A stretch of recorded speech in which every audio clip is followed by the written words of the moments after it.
सामाईन की खिदमत में लख्त हसन नकवी का आदाब।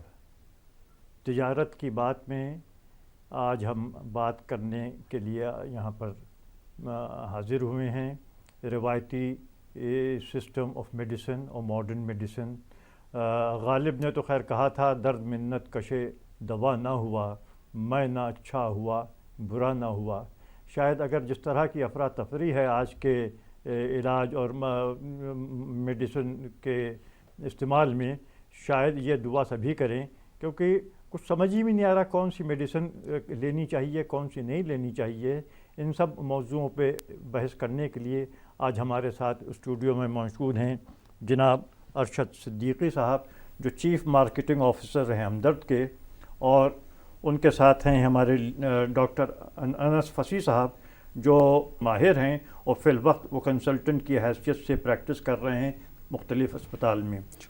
तो पहले मैं बात शुरू करूँगा डॉक्टर अनस फसी साहब से कि ये गालिब की दुआ जो है ये आज को माने रखती है। आज होते तो गालिब खुश होते कि नहीं, बेकार के लिए हम ये दुआ कर रहे हैं, मैंने अच्छा हुआ बुरा ना हुआ।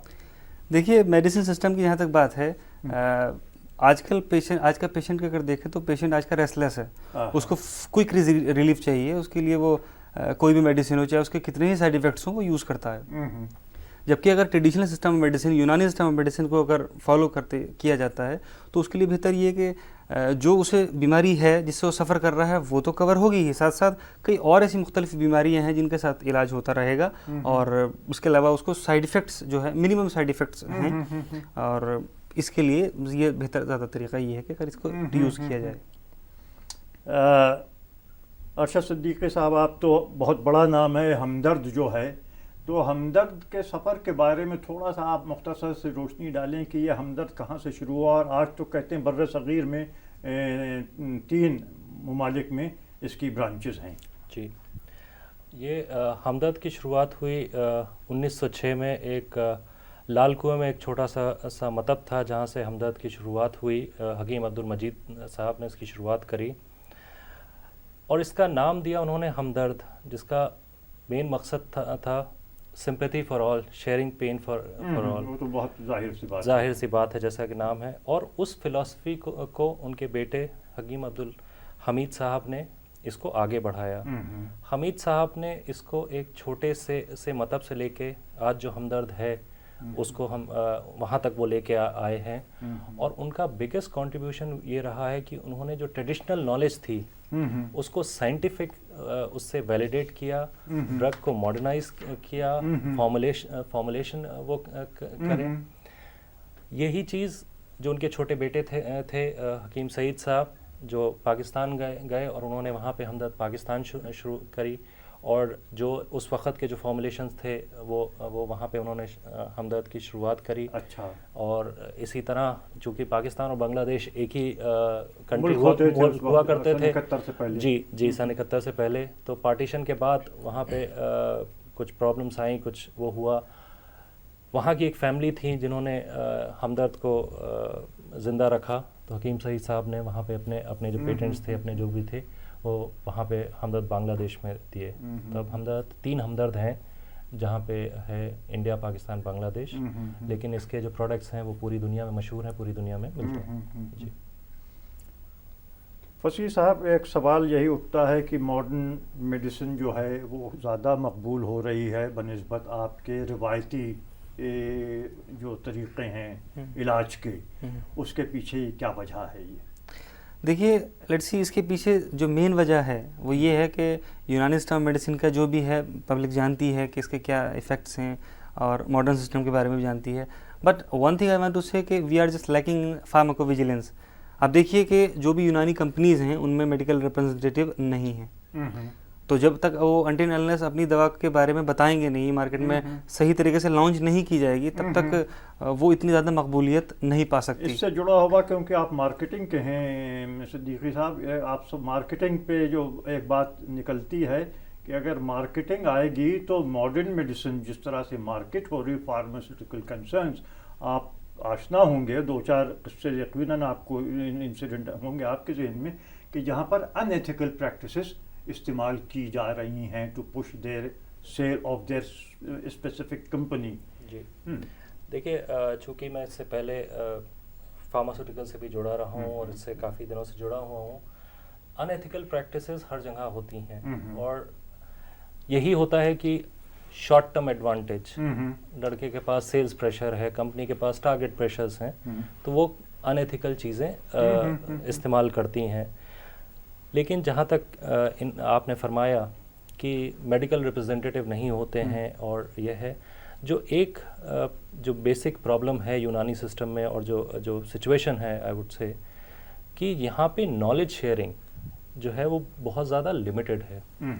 क्योंकि अगर यूनानी फॉर्मुलेशन देखें, they are generic in nature, कि खमीरा अरशदी है जिसको हमदर्द भी बनाती है, हमदर्द अपने फॉर्मुलेशन से बनाती है, हकीम साहब के अपनी उस पर रिसर्च है, अपने उससे करती है, वही फॉर्मुलेशन दूसरी कंपनी भी बना रही है।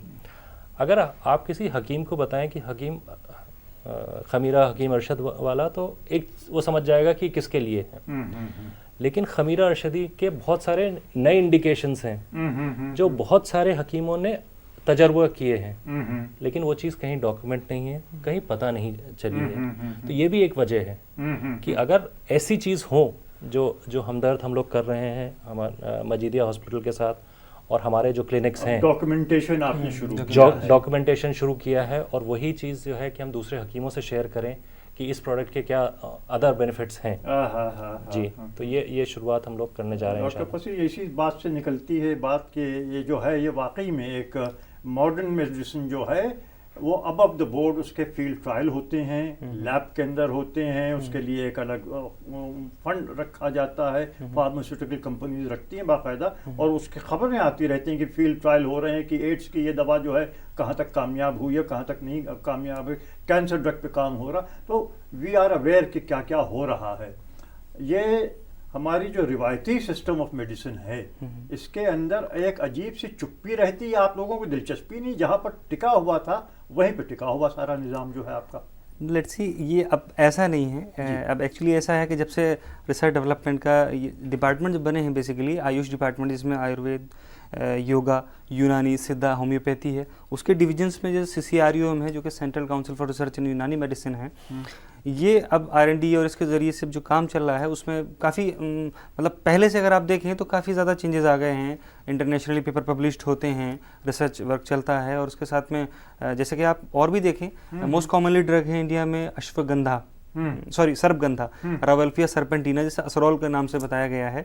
उसका जो अब उसके बारे में रिसर्च स्टडीज से पता चला है कि उसमें एल्कलॉइड्स हैं जो कि यूज़ किए जा रहे हैं हाइपरटेंशन के लिए, मेलनकोलिया के लिए, इंसैनिटी के लिए, इनके यूज़ किए जा रहे हैं। बहुत अच्छा इफेक्ट है उनका। और जबकि इसके अलावा सपोज आप मॉडर्न में अगर हाइपरटेंशन के लिए आप लेंगे ड्रग्स, तो उसमें बीटा ब्लॉकर हैं, कैल्शियम चैनल ब्लॉकर्स हैं, तो उनके अपने साइड इफेक्ट्स हैं। जैसे मोस्ट कॉमनली पेशेंट्स आते हैं, they are depend on the hypertensive anti hypertensive drug, वो बीटा ब्लॉकर्स ले रहे हैं, तो they complaint of persistent cough. कोई भी मेडिसिन आप यूज़ कराए, उनका कफ ठीक ही नहीं होता है, और कफ हो तो फिर हाइपरटेंशन भी साथ में बढ़ता रहता है। और अगर इनको यूज़ किया जाएगा इसके साथ में, रावल्फिया सर्पेंटिना है, और वो हमदर्द के लिपोटेप और असरोफिन और ये जो मेडिसिन हैं, अगर इनको यूज़ किया जाएगा तो इससे ज़्यादा बेहतर तरीके से ट्रीटमेंट किया जा सकता है। इसमें एक ऐड करना चाहूँगा मैं, 2 अपने प्रोडक्ट्स हैं जो हमदर्द के, जिसके बारे में बात करना चाहूँगा।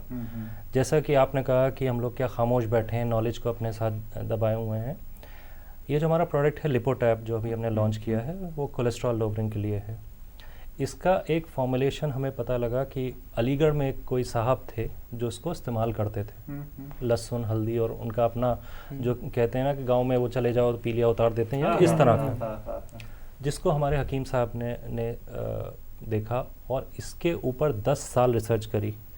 और रिसर्च उन्होंने ये नहीं कि हकीमों को दे दिया कि भाई आप इसको करिए, उन्होंने सफदरजंग हॉस्पिटल के डॉक्टर्स को इन्वॉल्व किया, कहा कि भाई ये ड्रग है, इसके बाकायदा ड्रग डोसेज रेगुलेट किए गए कि लहसुन कितना होना चाहिए, हल्दी कितना होना चाहिए, कैटनैप कितना होना चाहिए, बिकॉज ये भी एक नई चीज़ है कि किस क्वांटिटी में कोई चीज़ होना चाहिए। क्योंकि अगर आप यूनानी में देखें तो कोलेस्ट्रॉल लोवरिंग नाम की कोई चीज़ नहीं है यूनानी में। अच्छा, वहाँ पे कहते हैं मोटापा और चर्बी कम करना। अब उसका और कोलेस्ट्रॉल से इनडायरेक्ट लिंक है, डायरेक्ट लिंक नहीं है। ये प्रोडक्ट कोलेस्ट्रॉल लोवरिंग के लिए जो कि again it is more scientifically research and very well documented. There are 3 PhD has been done on this product। दूसरा प्रोडक्ट का मैं नाम लेना चाहूँगा सिंकारा, जो कि बहुत साल पुराना प्रोडक्ट है। मॉडर्न साइंस में मल्टीविटामिन मल्टी मिनरल प्रोडक्ट्स होते हैं, लेकिन उनकी एफिकेसी डिपेंड करती है कि आपकी बॉडी में कितना एब्जॉर्ब हो रहा है। इस चीज़ को हकीम साहब ने समझा और इसके अंदर कुछ हर्बल्स ऐड करी, जिससे जो बॉडी के अंदर एब्जॉर्प्शन है उन विटामिन और मिनरल्स का वो बढ़ गया। तो ऐसी चीज़ें हो रही हैं और अगर कुछ गवर्नमेंट का सपोर्ट मिला, कुछ हम लोगों का वो हुआ, तो हम इसको और आगे लेके जाएंगे इस तरह की रिसर्च को। डॉक्टर फसी, मॉडर्न सिस्टम ऑफ ट्रीटमेंट और मेडिसिन के अंदर डायग्नोसिस के लिए बहुत ज़्यादा तरक्की हो गई है और हमारा अब कहाँ तक वो कामयाब था, पुराना हमारा जो रिवायती सिस्टम था उसके अंदर नब्ज देखी, आँख के नीचे यूं करके देखा, कहा ज़बान दिखा दो, ज़बान देख ली और पूछ लिया कि तुम्हारा कारूरे का रंग क्या था, तुम्हें हिजाबत हुई कि नहीं हुई, और यही मेरे ख्याल से बुनियादी होती थी डायग्नोस करने की, क्या आपको बीमारी है, क्या तकलीफ़ है। तो हम इस तरफ क्यों नहीं तवज्जो दे रहे कि एक प्रॉपरली साइंटिफिक तरीके पर डायग्नोसिस हो, जैसे बल्कि इन्हीं के टूल्स को हम इस्तेमाल करना शुरू कर दें मॉडर्न मेडिसिन के, क्योंकि रिजल्ट तो वही निकलेगा। नहीं, आपकी बात बिल्कुल अपनी जगह सही है, लेकिन दरअसल इस मामले में थोड़ा सा पीछे ले जाना चाहता हूँ।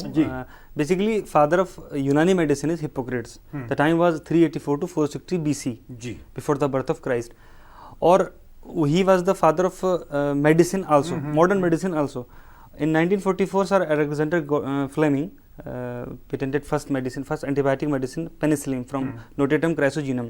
तो 1944 से लेके देखिए इतने साल का जो 2-2.5 हज़ार साल का वक्फा है वो सिर्फ यूनानी मेडिसिन से ही कवर किया जा रहा था। That's why we can say that all of the medicine which are existing we are just coming from the Unani medicine. तो ये है कि डायग्नोस्टिक पर्पजेस में बहुत अच्छे हैं, और इसके अलावा कई ऐसी चीज़ें हैं जैसे नब्ज से है, उसमें सिर्फ परफेक्शन की कमी कही जा सकती है, लेकिन नब्ज के ज़रिए भी बहुत सी बीमारियां हैं जिनको कमी है मॉडर्न में।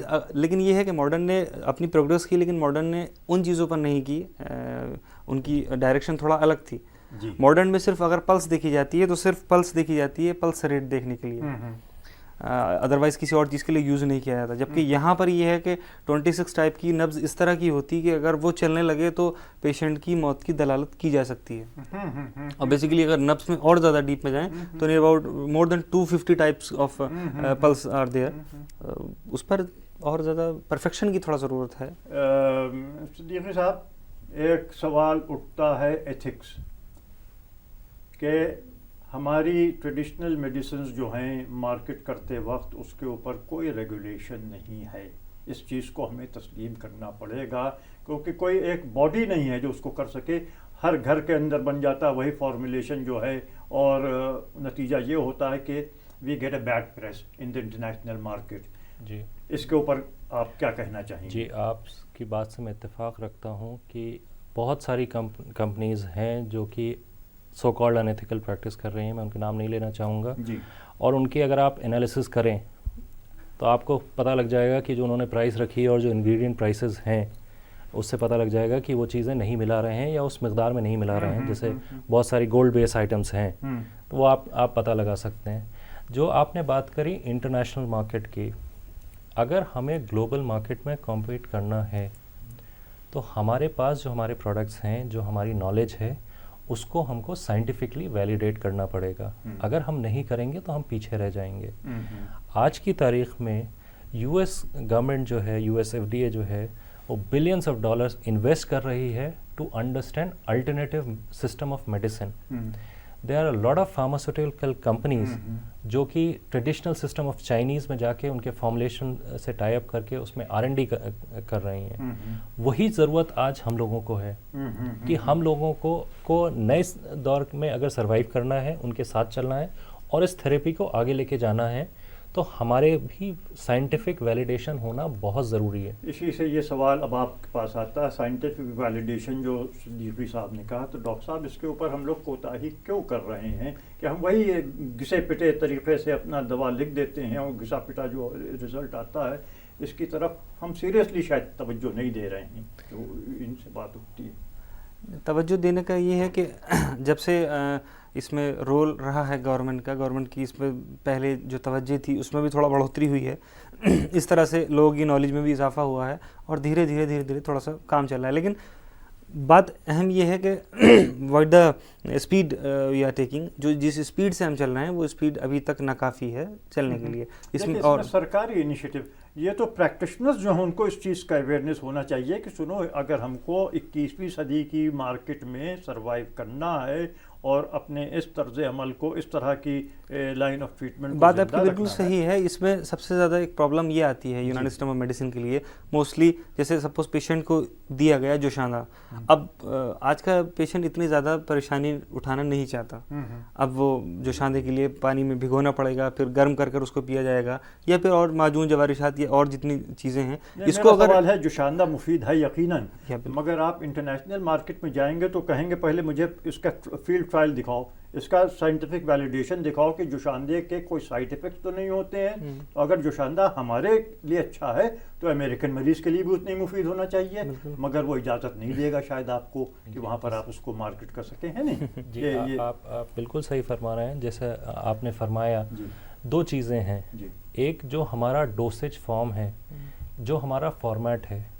अगर मैं किसी अमेरिकन को कहूँ, चलिए मान लिए मेरे पास सारे पेपर्स हैं, सारे डॉक्यूमेंटेशन हैं, लेकिन अगर मैं एक अंग्रेज़ को कहूँगा कि ये जड़ी बूटियाँ हैं, इसको पानी में डालो, 20 मिनट उबालो, छानो, फिर पियो, तो वो कहेगा कि मेरे पास वक्त नहीं है। अगर वही चीज़ एक टी बैग के फॉर्म में आए, जिस पे हम लोग काम कर रहे हैं और अल्लाह ने चाहा तो ज़रूर आएगा, जोशानदा आपके अगर टी बैग में है, आपने उसको किया, ऑफिस में बैठे हैं, कहीं पर भी बैठे हैं, वो आपको अवेलेबल है, मिल सकती है। इसी तरह हमारे बहुत सारे खमीराज हैं। अब खमीरा के डोसेज जो, जैसे अगर मैं अपने आप को ही ले लूँ, मैं ऑफिस जाता हूँ, अगर 3 वक्त का मेरा है तो वो मैं डिब्बियाँ लेके ऑफिस में तो नहीं जाऊँगा, और प्लस इतने सारे एडजॉइंट होते हैं, नहीं जाऊँगा। उसके लिए भी हमारे को काम करना है कि क्या उसे हम कन्वीनियंट डोसेज फॉर्म में प्रेजेंट कर सकते हैं कि नहीं कर सकते हैं। चूँकि ये इतना बड़ा प्रोडक्ट है Khamira Arshadi, again I am taking example, उस पर बाकायदा रिसर्च होगी कि इसका क्या डोसेज फॉर्म है। अगर सही डोसेज नहीं पहुंचा तो आप लोग कहेंगे कि साहब इसकी एफिकेसी कम हो गई है। तो वो सारी चीज़ें जो है स्टडी करना बहुत ज़रूरी है, जिस पे बहुत ज़्यादा काम हो रहा है। CCRM बहुत काम कर रही है, जामिया हमदर्द बहुत काम कर रही है, हमदर्द काम कर रही है, बहुत सारी कंपनीज हैं जो काम कर रही हैं। डॉक्टर फसी, ये तो खैर हमारे जो रिवायती नुस्खे हैं उसके अंदर एक बहुत अहम रोल अदा किया, वो थे हमारे नानी दादी के नुस्खे। घर के अंदर उस वक्त नानी दादी के पास एक अजीब पिटारा था कि जिससे मेडिकल इमरजेंसी फिल वक्त जो है वो कुछ ना कुछ कर देती थी। आप समझते हैं कि इस नॉलेज को भी किसी तरह से हम अगर ज़िंदा रखें कि कम से कम इमरजेंसी में मालूम हो क्या करना चाहिए, नानी दादी के नुस्खे जो हैं घर घर में अगर हम मकबूल कर दें जी तो कैसा रहेगा? बात आपकी अपनी जगह बिल्कुल सही है। ये चीज़ दरअसल क्या थी, पहले चलती चली आ रही थी, लेकिन क्या है, वही इनकी बात मैं फिर वही रिपीट करना चाहूँगा कि लोगों के पास आजकल वक्त नहीं है। आप देखिए कि आज का जो बच्चा है वो अपने दादी नानी के पास वक्त गुजारने से बेहतर समझता है कंप्यूटर पर गेम खेले या फिर कुछ और करे, टीवी देखे, लेकिन गेम देखे, मगर खुदा न खास्ता अगर उसकी तबीयत नासाज हुई तो नानी दादी के पास नुस्खा होगा, वो नुस्खा उसको दे सकती है वो कि देखो इसको जरा थोड़ी सी हल्दी में थोड़ा सा ही मिला और उसको ये दे दो, देखो अभी आराम मिल जाएगा। और मिलता था यकीनन, इसीलिए मकबूल थे। ये हकीम हमीद साहब ने जो थे, उन्होंने एक किताब निकाली थी, घरेलू नुस्खे, जिसके अंदर जो आप जैसा आप फरमा रहे हैं दादी नानी के नुस्खे, वो बाकायदा उसमें लिखे हुए हैं। अच्छा। जो जी, उसमें हर चीज़ लिखी हुई है कि अगर आपको मतली हो रही है, बच्चे को बहुत ज़्यादा दस्त आ रहे हैं, तो उसको इमीडिएट आप क्या दें। हाँ, जो घर के अंदर घर के अंदर kitchen I have में studied available that हो। book. I have studied that book, the book of home remedies. बहुत हाँ, अच्छी बुक है जी। और 1962 की है। उस वक्त उसकी कॉस्ट 65 रुपीज़ थी। इत्तेफाक है कि मेरे पास इस टाइम नहीं है, लेकिन वाकई में I have studied that book, that बहुत इज अच्छी रियली है। फैंटास्टिक। तो है मतलब बिल्कुल। हमने उसको नानी दादी के नुस्खे जो हैं कहीं महफूज करके रख लिए हैं। और उनकी कोशिश ये रहती थी कि वो जहाँ जाते थे, अगर कोई सुनते थे कि भाई ये नुस्खा है, तो उसको नोट करके वो काम किया करते थे उन नुस्खों पे। अच्छा, पहले उसको आजमा लेते थे कि कहाँ तक जी। क्यों इसकी ये क्यों काम करती है, क्योंकि वो एक खुद मशहूर हकीम थे जी। और मैं उनको एक साइंटिस्ट कहना चाहूँगा, क्योंकि वो जो ट्रेडिशनल बेस को उन्होंने साइंटिफिकली वैलिडेट किया। जी, तो उन्होंने डॉक्टर फसी, हमारे यहाँ जो रिवायती तरीक़ा था इलाज का, उसके अंदर मेरे ख्याल से 3 पहलू थे। पहले देखते थे कि ग़िज़ा से अगर हो सकता है तो उससे करते थे। इस तरह से 3 पहलू क्या क्या थे और उसकी क्या अहमियत थी? जी, बेसिकली यूनानी सिस्टम ऑफ मेडिसिन में ट्रीटमेंट के वे की अगर बात करें, उसमें जो तरीके थे, एक था डाइट थेरेपी, जिसे कि इलाज बिल ग़िज़ा कहा जाए। इलाज बिल ग़िज़ा है कि आपकी बॉडी में जिन चीज़ों की कमी हो रही है, उनकी कमी है या ज़्यादती है, उसको खाने पीने की चीज़ों के ज़रिए ही पूरा किया जाए। जैसे कहा गया भाई खाना खाने के बाद एक फल ज़रूर लेना चाहिए, या रात का खाना खाने के बाद 100 कदम चलना चाहिए। तो ये चीज़ें थी। इसके अलावा क्या है कि अगर इन चीज़ों से नहीं कवर हो पा रहा है तो ड्रग थेरेपी, इलाज बिल दवा। इसके अलावा रेजिमेंटल थेरेपी, इलाज बिल तदबीर, और इसके अलावा इसमें सर्जरी है। सर्जरी में वेनेसेक्शन है, कपिंग है और लीचिंग है, और भी कई ऐसी चीज़ें हैं जिनसे वैसा होता है और इफ़ेक्टिव हैं। और डाइट थेरेपी में भी मैं आपको एक और चीज़ बताना चाहूँगा कि इसमें एक ऑर्गन थेरेपी है, इलाज बिल अज़ू। कहा गया है कि जिस आपका बॉडी का जो पार्ट वीक है एनिमल का, वो अगर खाया जाए, कहते हैं कि भाई गोश्त खाने से बॉडी बनती है और भेजा खाने से दिमाग बढ़ता है। ये कॉमन चीज़ें हैं और इफेक्ट होता है। मगर है कि वो अजीब अजीब नाम होते, तो मग्ज़ इसका खाइए तो ये इससे ये फ़ायदा हो जाएगा। हाँ, एक चीज़ और मैं इफिकेसी के बारे में कहना चाहूँगा कि कुछ ड्रग्स हैं जो यूज़ होती थी, जिनमें जैसे पनीर मारा शतर अराबी है, या और भी कई ऐसी चीज़ें हैं, उनके लिए क्या था कि वो यूज़ होती थी, लेकिन क्या है कि आज की तारीख में वो मुहैया नहीं है। जैसे कि सपोज कॉमन एग्जांपल आप कस्तूरी का ले सकते हैं, मुश्क का।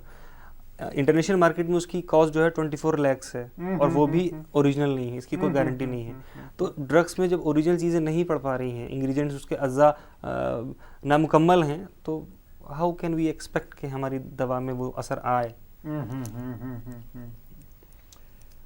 सिद्दीकी साहब, आप ज़रा इस पे रोशनी डालें। एक कंट्रोवर्सी, मार्केटिंग से आप जुड़े हुए हैं, तो ये पेटेंट वाला मामला जो है जी, कि इसके अंदर एक हिंदुस्तान परेशान सा हो के रह गया कि जो चीज़ हमारी ट्रेडिशनल मेडिसिन थी, वो देखिए वो वहाँ से चला आ रहा कि ये तो पेटेंट हो गई है। जी, जैसा कि मैंने आपको बताया कि जो वेस्टर्न वर्ल्ड है या फार्मास्यूटिकल वर्ल्ड है, उनकी नज़र जो है वो नेचुरल सिस्टम पे है कि भाई ये चीज़ काम करती है। अगर आप फार्मास्यूटिकल के हिसाब से देखें तो उनका जो एक प्रोडक्ट डेवलप करने के लिए उनको कम से कम 10 से 15 साल लगते हैं उनको लॉन्च करने के लिए। और उनका जो पेटेंट जो होता है वो मतलब समझिए 5 साल ही कमा पाते हैं अगर वो प्रोडक्ट सक्सेसफुल हो गया। और इन 15 सालों में बहुत ज़्यादा इन्वेस्टमेंट लगता है उन कंपनियों का, तो वो इसलिए उस चीज़ को सेव कर लेती हैं कि भाई अगर मैं हल्दी पे काम कर रहा हूँ तो इससे पहले कि दूसरा कोई काम करे, मैं हल्दी ब्लॉक कर देता हूँ। यानी 15 साल काम करके 5 साल में रिकूप करना और प्रॉफिट भी बनाना है। ये फार्मास्यूटिकल का वो है। हिंदुस्तान का ये है कि जो हमारी ट्रेडिशनल नॉलेज थी, हमें मालूम है कि दादी ने अगर हमें हल्दी का दूध पिला दिया है तो फ़ायदा करता है। कैसे फ़ायदा करता है, हल्दी का कौन सा पार्ट फ़ायदा करता है, कितनी मकदार में हल्दी हो, ये हमने कभी दादी से पूछा नहीं। और हमारे जो हकीम लोग हुए या फिजिशियंस हुए, उन्होंने भी इस चीज़ को आगे बढ़ाया। अगर हम इन चीज़ों को साइंटिफिकली वैलिडेट करके इसको उस फॉर्म में नहीं प्रेजेंट करेंगे तो हर कोई इसका फ़ायदा उठाएगा और पेटेंट कराएगा, क्योंकि आप उसको तो रोक नहीं सकते हैं।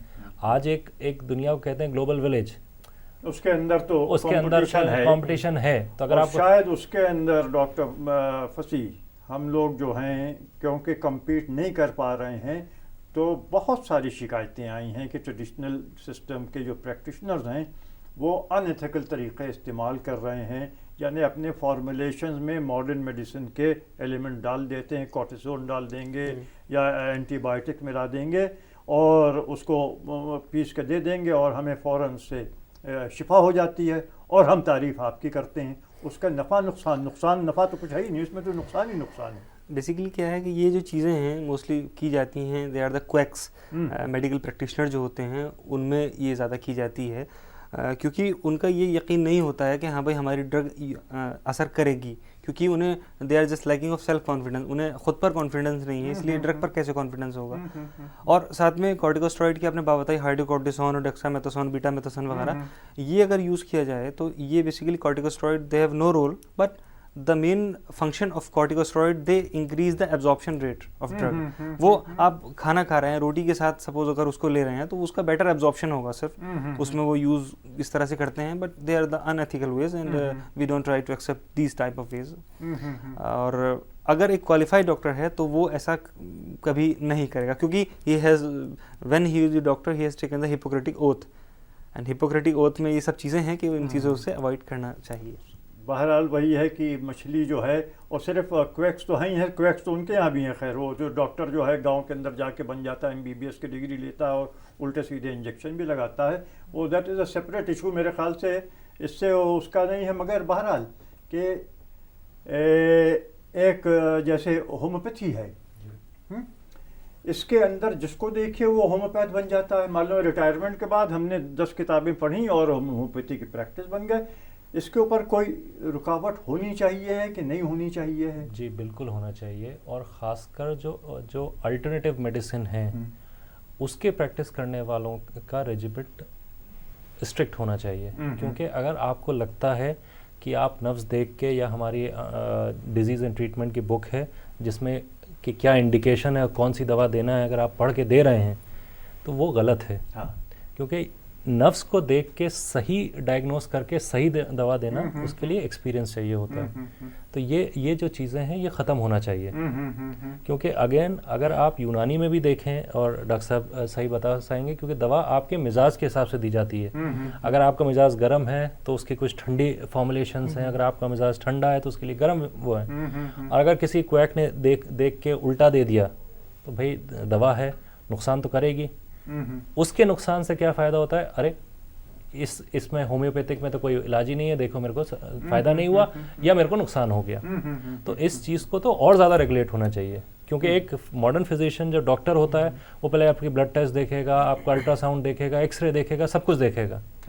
हमारे लोग नब्ज़ देख के उसका डायग्नोस बना लेते हैं। तो जो नब्ज़ देखने वाला, आप ये कैसे तय करते हैं कि मेरा मिजाज गर्म है या ठंडा है? ये क्या करेंगे आप, किस तरह से पता लगेगा आपको? देखिए, मिजाज के लिए दरअसल सबसे अहम चीज़ जो बताई गई है वो है मिजाज, जो कि टेम्परामेंट। टेम्परामेंट को कंसीडर करने के लिए उसके लिए कई पॉइंट्स हैं, जैसे कि उसमें पूछा जाता है, या एक्सपीरियंस पर्सन जो भी होते हैं, एक्सपीरियंस डॉक्टर्स होते हैं, वो उस चीज़ को देखकर ही, पेशेंट को देखते ही ही कैन जज, पता लगा सकते हैं क्या है। उसमें आप तो हैं तजुर्बेकार डॉक्टर, दिखाई दे रहे हैं, मैं गर्म हूँ कि ठंडा हूँ? नब्ज़ देख के, नब्ज़ के और बॉडी टेम्परेचर देख के कई चीज़ देखी जाती है, जैसे सिर्फ देखकर नहीं है, उसमें पल्स रेट है, नींद कैसी आती है, भूख कैसी लगती है, गुस्सा आता है, बालों का कलर कैसा है, कई चीज़ें हैं। उसमें 4 कैटेगरी हैं, दमवी, बलगमी, सफरावी, सौदावी। उसके अकॉर्डिंगली ड्रग यूज़ की जाती है। गालिबन आयुर्वेद में भी यही है। आयुर्वेद में भी यही है। पित्त है और क्या है उस तरह का, कि कफ है, पित्त है, पित्त है, यही कॉन्सेप्ट में है मोस्टली। देखें आप, ऐसा है कि जैसे मिरर इमेज का फ़र्क है सिर्फ। हम लोग जिस चीज़ को माजून बताते हैं वहाँ उस चीज़ को अवलेह बताया गया है। हमारे यहाँ कुश्ता साजी है, उनके यहाँ भस्म बनाना है। तो ये चीज़ें हैं। ये बताएं कि हमारी रिवायती मेडिसिन्स की जो खैर इम्प्रूवमेंट की गुंजाइश तो है ही है कि जब तक वैलिडेशन नहीं होगा, फिल वक्त हम कुछ अपनी, क्योंकि ग्लोबल विलेज में तो अपॉर्चुनिटीज़ खुली हैं, अगर रेगुलेट हो जाए और क्वालिटी कंट्रोल हो जाए तो कितनी बड़ी हमारी मार्केट हो सकती है। अगर मैं चाइना के साथ कंपेयर करना चाहूँगा, चाइना का अगर आप नेचुरल प्रोडक्ट का एक्सपोर्ट देखें तो वो है 4000 करोड़, और इंडिया का जो एक्सपोर्ट है वो सिर्फ 400 करोड़ है। उनका है 4000 करोड़, 4000 करोड़, हम्म, और हमारा 400 करोड़ है। तो आप अंदाज़ा लगा सकते हैं कि क्या है। एक और चीज़ है जो कि बहुत बड़ी अनएक्सप्लोर्ड फील्ड है, विच इज़ हर्बल फार्मिंग। क्योंकि अब अभी तक जो हमारी जो बेसिक रॉ मटेरियल्स हैं वो अभी तक हम जंगलात पे डिपेंडेंट हैं। 80% हमारे जो हर्बल्स हैं वो जंगलात से आती हैं। 20% हैं जो कि फार्मिंग की गई है, जैसे आंवला की बहुत ज़्यादा फार्मिंग हो रही है, एलोवेरा की फार्मिंग हो रही है। तो इन कॉमन चीज़ों की तो फार्मिंग लोगों ने शुरू कर दी है, लेकिन जो हमारी रेयर स्पीशीज़ हैं उनकी अभी तक हम लोग जंगलों पे डिपेंड हैं। बल्कि कुछ तो हमारे जो भाई पेटेंट बाहर हो गए उसके ऊपर कंट्रोवर्सी चल रही है। जी है नहीं? जी हाँ, जी वो भी है। जी वो भी है। डॉक्टर साहब, अगर आप से ये पूछा जाए कि आजकल तो करियर्स भी लोग करियर ऑप्शंस ढूंढते हैं, आज के नौजवान भी और सभी को ज़रूरत है कि अगर तलाश माश में सरगर्दा निकले नौजवान तो उसके लिए बहुत सारे अब तो ऑप्शंस हैं। आईटी सेक्टर तो खैर है ही है और बहुत सारे सेक्टर्स हैं, और उसको आप मशवरा देंगे कि भाई तुम ये ट्रेडिशनल सिस्टम ऑफ मेडिसिन में तुम महारत हासिल करो? जी बिल्कुल, इसके लिए ट्रेडिशनल सिस्टम मेडिसिन के लिए बिल्कुल एडवाइस किया जाएगा उसके लिए, क्योंकि यहाँ पर फैकल्टी ऑफ मेडिसिन जामिया हमदर्द जो कि बर्र सग़ीर का सबसे अच्छा इदारा माना जाता है यूनानी मेडिसिन के ताल्लुक से। जी, जैसा कि सिद्दीकी साहब ने होम्योपैथी के भी बहुत अच्छे इदारे खुल गए हैं, बाकायदा पूरे अस्पताल, बल्कि वहाँ तो सुना सर्जरी वगैरह सब कुछ अब सिखाते हैं। I was talking about the यूनानी सिस्टम ऑफ मेडिसिन। तो अगर ट्रेडिशनल सिस्टम ऑफ मेडिसिन को अपनाया जाए, एज ए कैरियर ऑप्शन लिया जाए तो बहुत अच्छा है।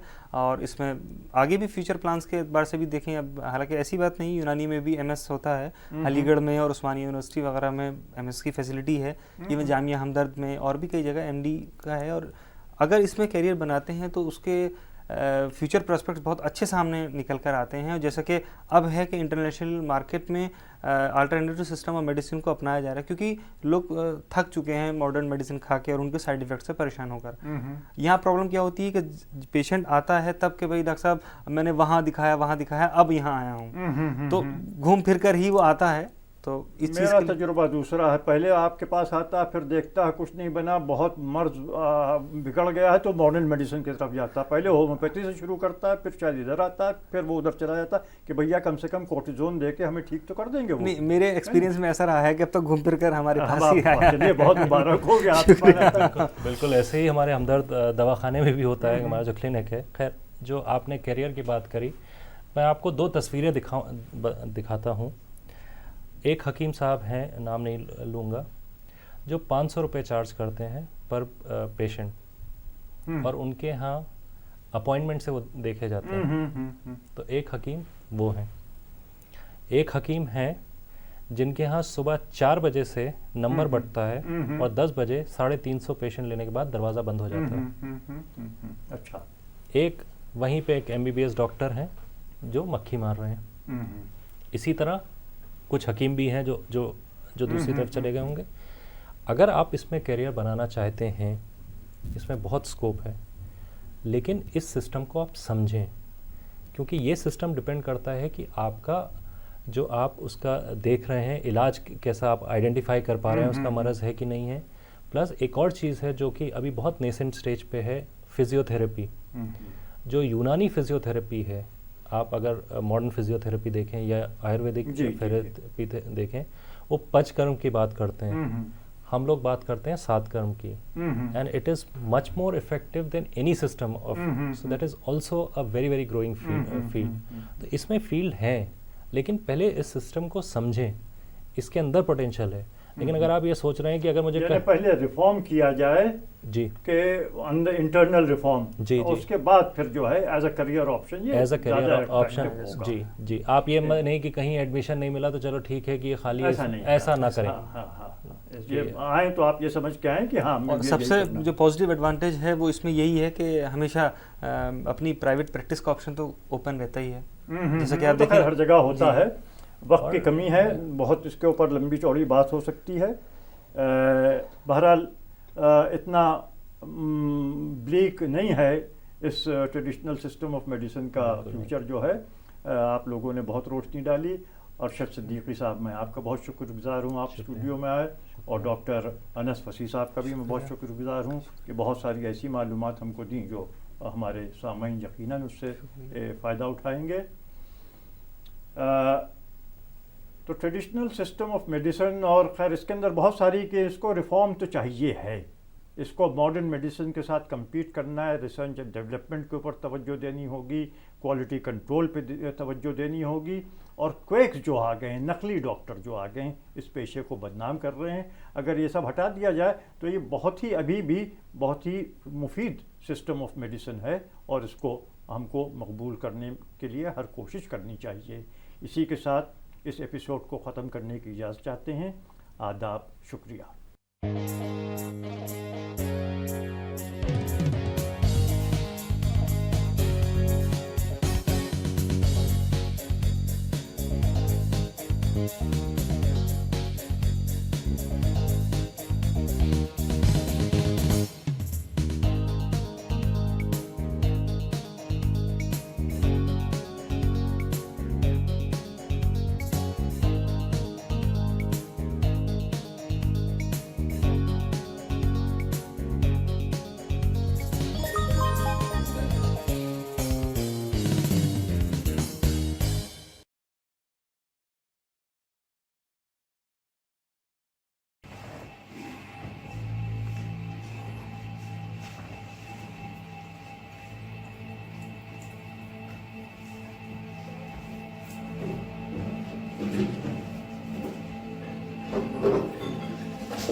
शाबाश, यही चाहिए।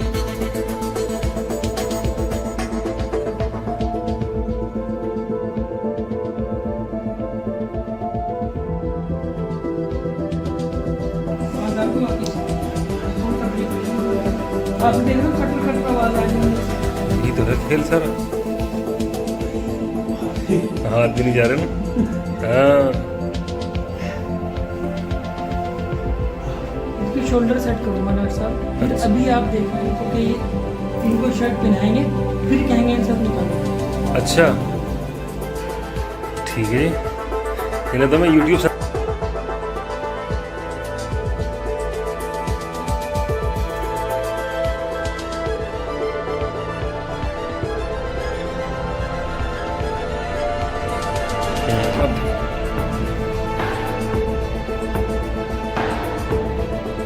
देखो ये इनका देखो ये तो साफ दिख रहा, साफ दिख रहा है यूट्यूब पे। अब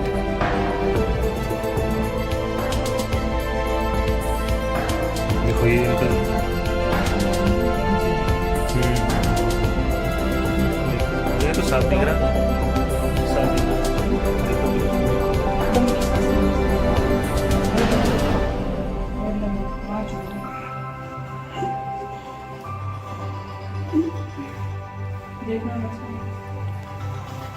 हाँ इक्वल है जी। हाँ हाँ हाँ हाँ, कहाँ जा रहा है? अच्छा अच्छा जी, वाकई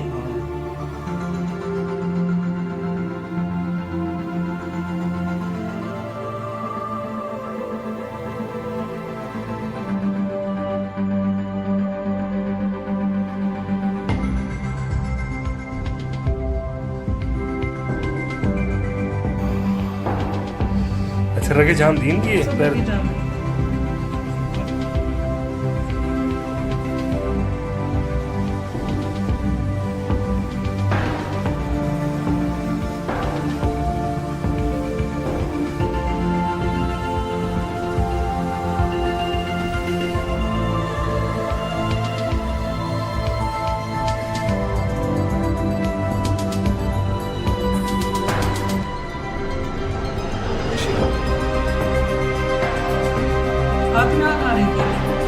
हाँ वाली लग गई।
हाँ अब नहीं है।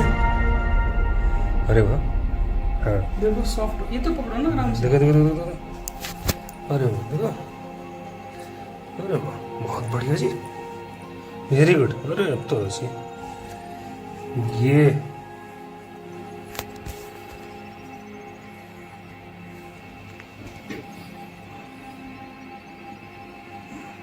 खुलती जा रही है जी सर। लो भाई सिर में। हाँ जी अभी नहीं बढ़ जाए सारी। कैसा महसूस कर रहे हैं? लग रहा लग रहा है, चलो बहुत बढ़िया, यही चाहिए भाई।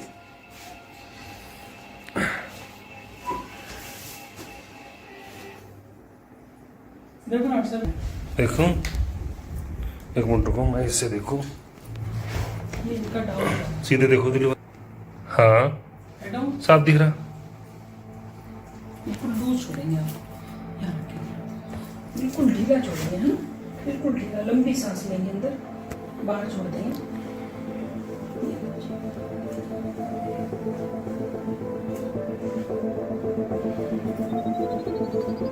अब चेक करो डॉक्टर साहब। अरे यार ये तो इक्वल है भाई कैसा लग रहा? सही है भाई।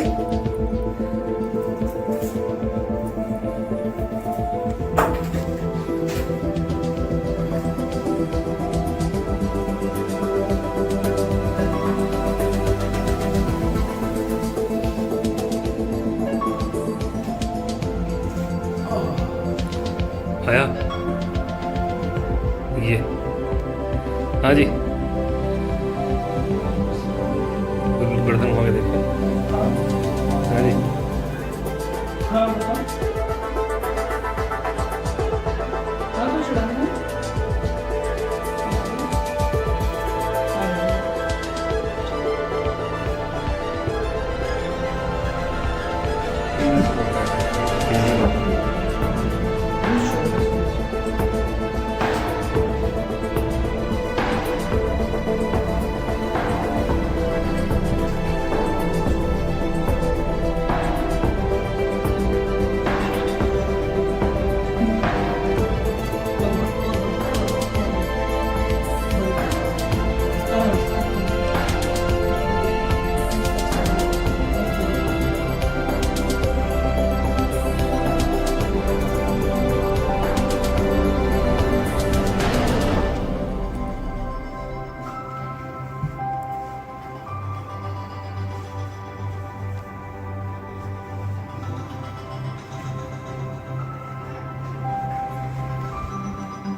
रुको ढीला छोड़ो, जितना ढीला छोड़ोगे आपको ही फायदा है।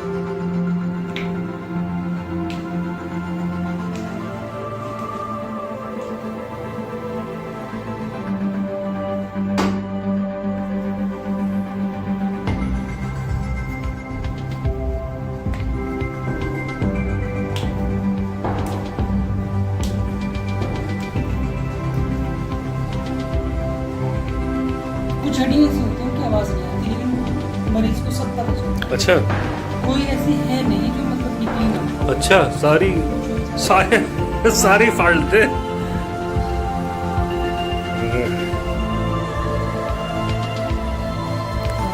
सारी फाल्ट थे।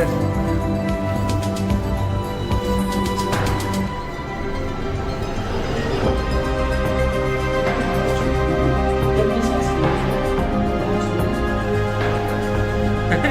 चलकर देखो फील हो कैसा।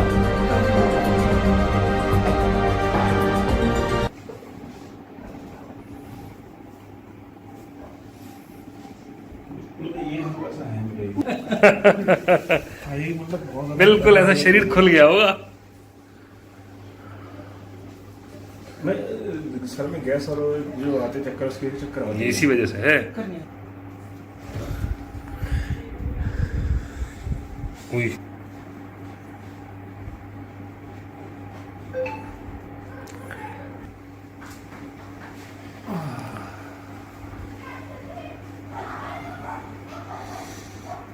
चटर पटर हो रहा है पूरा सर में। हाँ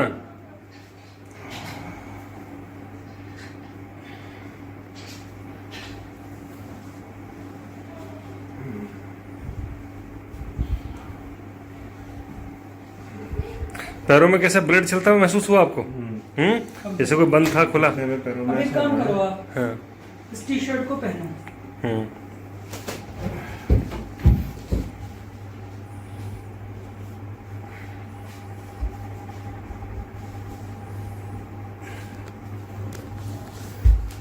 ठीक है, हो गई थी? ठीक है जी। अब इसको उतारिए। ओए शाबाश। बहुत ही प्यारा सा बेटर फील कर रहा हूँ, बहुत ज्यादा कैसा महसूस कर रहे हैं अब आप बताइए? रिलैक्स फील कर रहा हूँ, मुझे माइंड एकदम जैसा आप कितने साल पहले ऐसा फील करते थे? सब बचपन में किया हुआ। बहुत बढ़िया फील कर रहा हूँ, रिलैक्स। अच्छा, बिल्कुल बिल्कुल जरूर। मन कर रहा और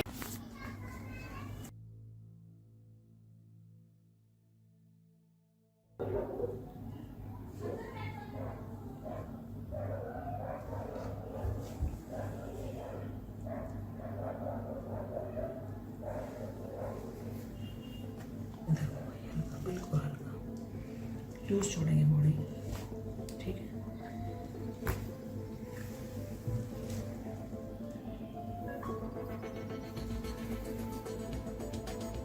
लूज छोड़िए, बिल्कुल लूज छोड़ेंगे, लूज लंबी सांस लेंगे, अंदर बाहर छोड़ेंगे।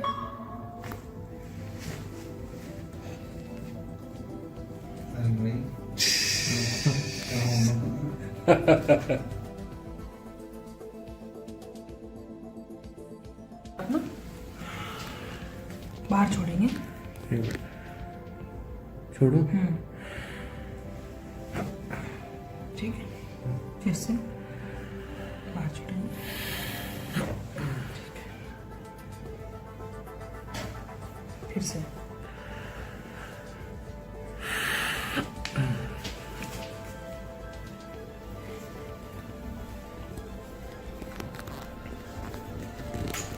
ऐसे लीजिए, बाहर छोड़ेंगे।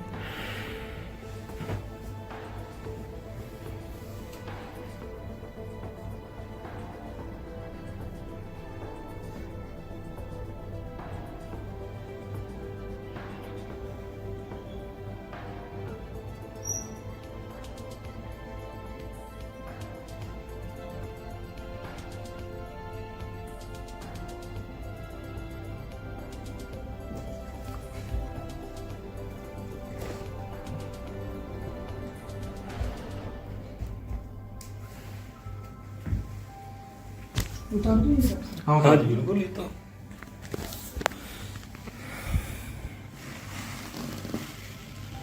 तो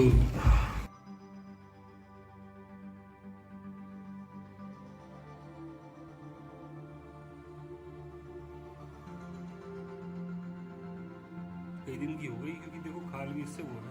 अरे ये देखो, ये जो यहाँ से चटाई सी मोड़ी जाएगी, अब देखो ये पैरों में जा रहा। पैरों में तो अभी नारलिंग कमर में फील हो रहा है। हो रहा कुछ? ये तो गई कि खुला ऐसे। खुल गई। अच्छा, ये वाली वाले पॉइंट पिन तो- जो ना यहीं से रेडिएट होता है ज्यादा। कम से कम। अगर इनको सैटिका है तो अच्छा, मुझे L5 S1 में बल जाए 2, ये देखो, हाँ हाँ S5 S4। ठीक। तो मतलब कंप्लीट तब उसके बाद जरूरत नहीं? 4 या 5 के बाद जरूरत ही नहीं लाइफ में। इतने से कैसे खुलती है? पैरों में से कमर में ज्यादा फील। ज्यादा हो रहा।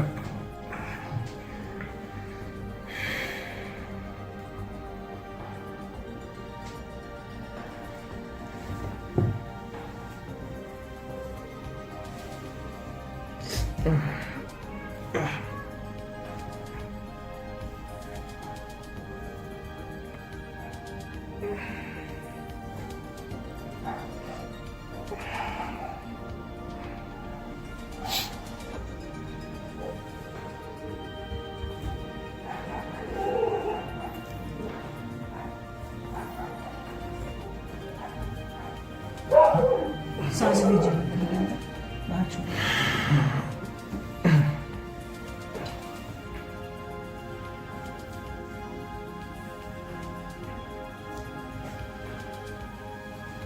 बिल्कुल लूज छोड़ेंगे।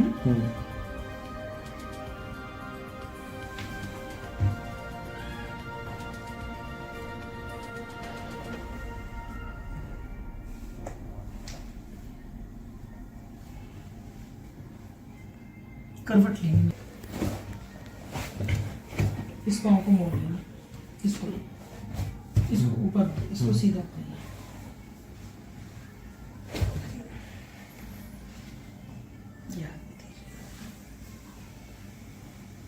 लूज छोड़ेंगे, लंबी सांस लेंगे, अंदर बाहर छोड़ेंगे, फिर से एक बार लंबी सांस, बाहर छोड़ेंगे, सीधे नई दिल्ली की Hamdard university of medical sciences and research में रोजाना सैकड़ों मरीजों का इलाज हजारों साल पुरानी इस मेडिसिनल प्रैक्टिस के जरिए किया जाता है। 2 साल पहले डायबिटीज की पुरानी मरीज शरीफ बानो के पैरों में 4 नॉन हीलिंग अल्सर्स हो गए थे। उन्हें अचानक ही अपनी जिंदगी लाचार सी लगने लगी, क्योंकि किसी भी इलाज से उनके अल्सर्स ठीक ही नहीं हो रहे थे। वक्त के साथ साथ हालात और बिगड़ते गए। एलोपैथिक उनका ट्रीटमेंट चल रहा था और लेकिन उनमें कोई हीलिंग साइन नहीं थे, तो उन्होंने उनको एक वार्न कर दिया था कि भाई अब नेक्स्ट स्टेप आपका एम्पुटेशन का हो सकता है। ये पैर देख के तो यही लगता था कि काट देंगे, डॉक्टर का काटेंगे, क्योंकि बदबू इतनी दूर से आती थी, बैठ नहीं सकते थे आप वहाँ पर इतनी दूर पे, जब इसमें से बदबू छूटती थी। तो उनको फुली डेवलप्ड गैंग्रीन नहीं था, लेकिन वो गैंग्रीन होने के चांसेस उनके कंप्लीट थे। विद इन फ्यू वीक्स उनको फुल्ली एस्टेब्लिश गैंग्रीन होता और एम्पुटेशन उनका होता। लेकिन इस बार रेजिमेंटल थेरेपी के एक तरीके का इस्तेमाल करके डॉक्टर्स ने यहाँ एक छोटे वर्म लीच यानी जोंक की मदद ली। डायबिटिक फुट एम्पुटेशन पूरी दुनिया के डॉक्टर्स के सामने मौजूद एक बहुत ही गंभीर चुनौती है। अमेरिकन डेटा के मुताबिक डायबिटिक फुट इन्फेक्शंस वाले जिन मरीजों के पैर काटे जाते हैं वो 5 साल में मर जाते हैं। लीचेस जो लगाते हैं तो एक फंक्शन तो उसका ये है कि वो ब्लड सक कर रही है लीच, लेकिन ब्लड सक करने के साथ साथ कुछ एंजाइम्स लीच जो है वो वहाँ पर सीक्रेट कर रही है, और वो एंजाइम इतने बेनिफिशियल से हैं। कुछ का फंक्शन वासोडाइलेशन है, कुछ एंजाइम्स जो हैं ब्लड को फ्लो को बढ़ा रहे हैं, और साथ साथ जो सकिंग हो रही है उससे वहाँ के प्रेशर को कम कर रहे हैं। तो देयर आर न्यूमरस एंजाइम जो कि लीच सीक्रेट कर रही है साइट पर, और ये उसका असर है कि वहाँ पर रिकवरी बड़ी फास्ट होती है, हीलिंग बहुत फास्ट हो जाती है। बिना दर्द वाली इस कमाल की थेरेपी ने शरीफ बानो के लिए एक नई उम्मीद पैदा कर दी। जल्द ही उनके नॉन हीलिंग अल्सर्स हील होने लगे। आज उनके 2 अल्सर्स पूरी तरह ठीक हो चुके हैं और शरीफ बानो जल्द ही अपने दोनों पैरों पर खड़े होने की आशा कर रही हैं। लेकिन अब पहले से ठीक हो, आगे उम्मीद है कि इससे भी ज्यादा अच्छी हो जाऊंगा।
है।